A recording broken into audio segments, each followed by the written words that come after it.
Pero kung pagmamahal sa bayan ang pag-usapan, wala sila at Larry Gadon. Sabi nga ni Larry Gadon, bakit si VP Sara hindi madisbar-disbar? Katakot-takot na pagmumura ginagawa niya. Si VP Sara, nagmumura pero matalino. May ginagawa. Si Gadon, nadisbar kasi bugok. Kaya lang naman nakapasen sa bar exam kasi nangopya nung nalaman ng na nangopya pala, bugok pala, nadisbar kagad. Kaya ngayon si Gadon, isang malaking bobo. Bugok! Bobo na kayo, abanting bugok na congressman.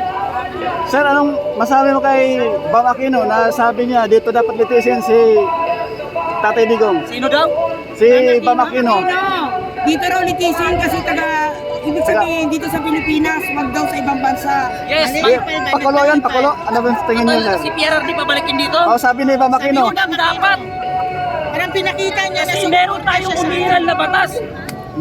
Kung ang Pilipino pala, ang isang presidente natapos sa termino at iimbestigahin sa ibang bansa, dapat wala na nag-aaral ng abogado. Dapat sunugin ang Supreme Court. Wala ba tayong sariling batas na umiiral dito sa ating bansa? Bakit kailangan yung isang presidente na ginawa naman ng lahat, namuno ng maganda, binigay ang lahat ng gusto ng Pilipino, bakit kailangan dalhin sa dahig?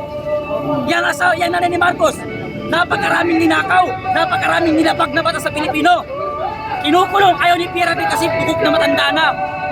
Yung tatay ni Bongbong Marcos pinalibing ni PRRD. Tapos yung mga kabataan ngayon nakakamping dilawan, anong sisigaw? Ayoko sa Duterte, bakit? Walang transparency, walang accountability, gago! Bugok na estudyante! Makaliwa. Anong walang accountability? Ano ba ang ginawa ni PRRD? Hindi ba accountability para sa inyo yun? Hindi ba transparency yung pinakita ni PRRD sa inyo? Hindi ba justisya ang pinakita ni PRRD sa inyo? Nung time niya?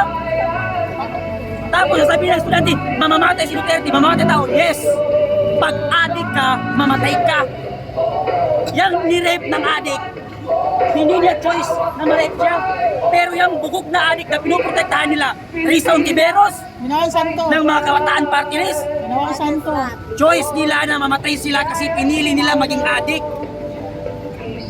Tapos ang gagawin ng estudyante, ayoko sa Duterte, mamamatay, ayoko sa Sara. Maganda yung buhay ng estudyante kung hindi patayin niyang addicts, automatic next generation, lahat kayo mga estudyante, bugok, addict na rin kayo. Diba? Yan yung dahilan kung bakit pinatay ni PRRD yung mga pusher at addict. User, hindi para iligtas si lolo mo, si tito mo, kung hindi para iligtas kang kabataan dyan sa droga. Yes. Tama. Tapos, ngayon, yung isang estudyante nakikipagdebate. Diba?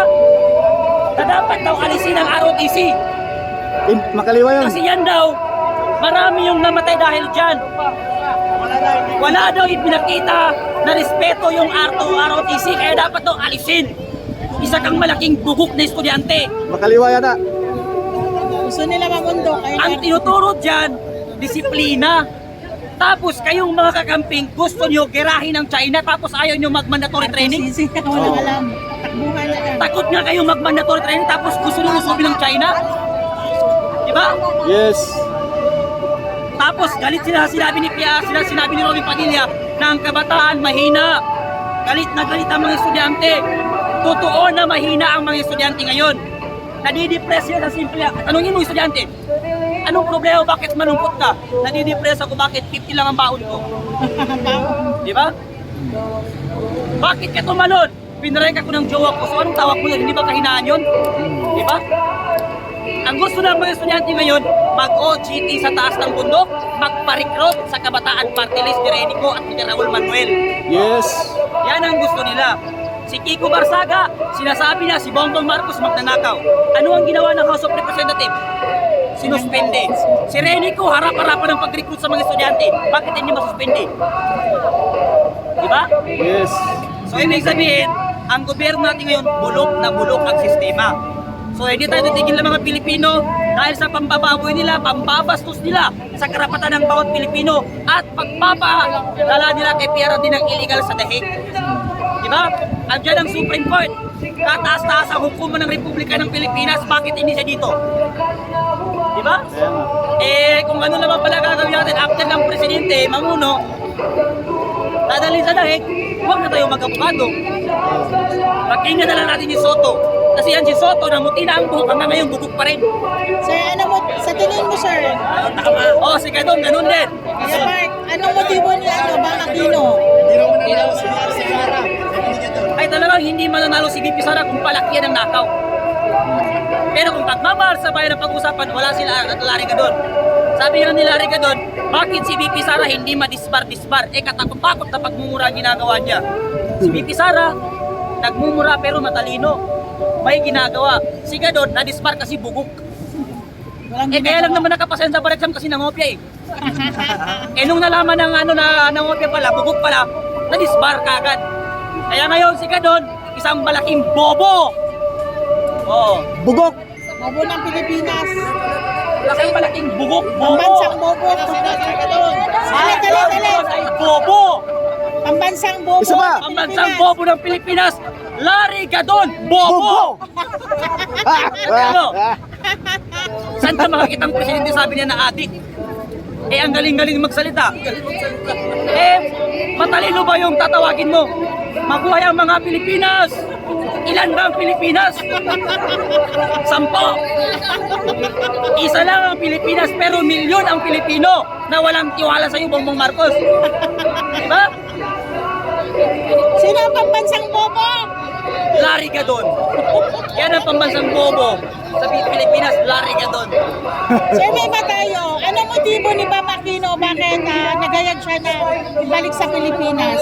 Seryoso ba siya sa kanyang panyayo or kumukuha lang siya ng simpansya ng mga... Para lang makipag-plastikan. Mga plastic man yan sila eh. Oh. Kaya sabihin niya, kailangan ibalik si Pierre dito. Para sa next election, makatakbo naman siya ulit. Yes, tama. Di ba? Nagawit niya lagi. Kaya itong mga estudyante na bumoto kay Bam Aquino, Bobo. mga Bugok. bobo yan. Bugok.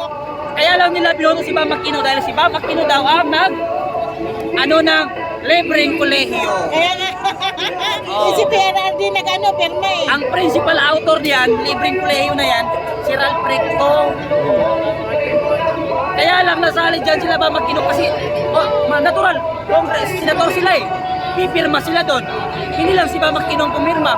Lahat ang senator. Pangatlo, yan, isinulong din yan na batas ni Miriam Defensor kaso hindi na-aprobahan nung time ni Gloria kasi wala daw budget. Pumalit na naman si Noynoy Aquino, hindi aprobahan kasi wala daw budget. Dumating si PRRD, galit ang gabinete. Huwag mong pirmahan PRRD, walang budget ang Pilipinas. Pero dahil sa mga estudyante, pinirmahan ni PRRD kahit walang budget ang Pilipinas. Yes. Kaya kayo mga estudyante nag-aaral sa mga libreng school, huwag masyadong bobo. Mag-research din kayo, huwag lang kayo tumutok sa kung anong tinuturo ng teacher sa inyo. Nagpa-recruit pa sa Huwag na magpa-recruit at Huwag na magpa-recruit sa Makaliwa. party list, mga kaliwang grupo. Pag ang teacher dyan sa mga university, mga professor Makaliwa. dyan, nagturo ng kung ano-ano, tusukin nyo ng ballpen ng mata ng mga professor sa UP Diliman, UP, puro mga bugok ang mga professor dyan. Kasi kung hindi ka bugok na professor, bakit mo hayaan ang estudyante mo mamundok? Yes. Di ba? Tama. Ano pang ituturo sa estudyante? Labanan ng magulang. Yes. Labanan ng Ano gobyerno. sabihin ng bata, estudyante? Bakit tungkulin ko mga buhayin ko ang mga magulang ko? Tama. Nakaswalo pa ang magulang mo? Eh di ba kabugok-bugok mo nun, nag-aaral ka pa. Bantay konti. Yan, bantay konti. Baitos tayo, baitos. Baitos tayo, bantay pa konti. Doon, tapat mo doon sa mobile. Baitos. Baitos yung unahin natin yung naka-uniforme. I-align niyo yung baitos.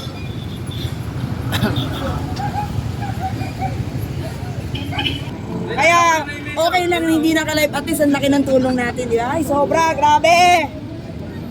Diyos nang bahala sa atin. Ho! Ang Saima! Katil. Oh! Huwag tandaan daw para makadaan sila. Para makadaan yung sasakyan. Medyo sige tayo ng konti.